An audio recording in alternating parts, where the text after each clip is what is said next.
Before we begin working our first plate in orthographic projection, let's take just a moment and review a couple of concepts. As illustrated in your workbook, with orthographic projection, I have a front view, a right side, and a top view. My right side view is directly across from my front view. My top view in our system of projection is always over the front view. And notice how, once again, they line up. If we were to take an object like this and turn it so that we can see the object three-dimensionally, then place it in a glass box, it would look like this. Front view, right side view, looking down from the top.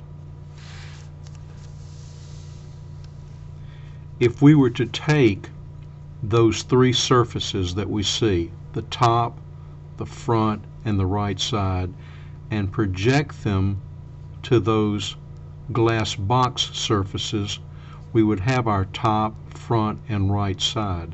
All we would have to do then is stand the top up and flip the right side out, and we would have our three-dimensional object represented two-dimensionally in three views.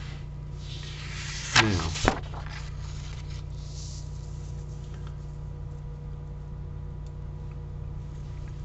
with that in mind, I'm going to take the front view, right side, and top view, and notice that they line up from one view to the next.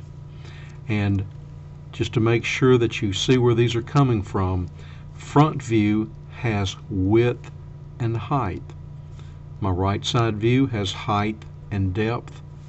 The top view has width corresponding to the width of the front view and depth. Now, I only have three dimensions, width, height, and depth. However, each view has two dimensions. And no matter which two views I choose, if I only had two of the views, I still wind up with all three dimensions: height, width, and depth. On the right-hand side, if you'll notice that the objects are drawn on a grid system, you can project along this grid system, and you'll notice, for instance, that the height corresponds from one view to the next.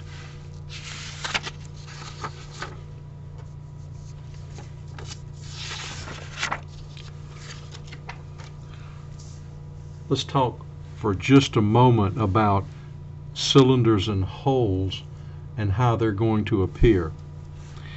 If this is my cylinder, and I have a front view, right side, and top view, you will notice that even though it is round as it appears in this isometric view, this pictorial view, it is round. It only appears round in one view.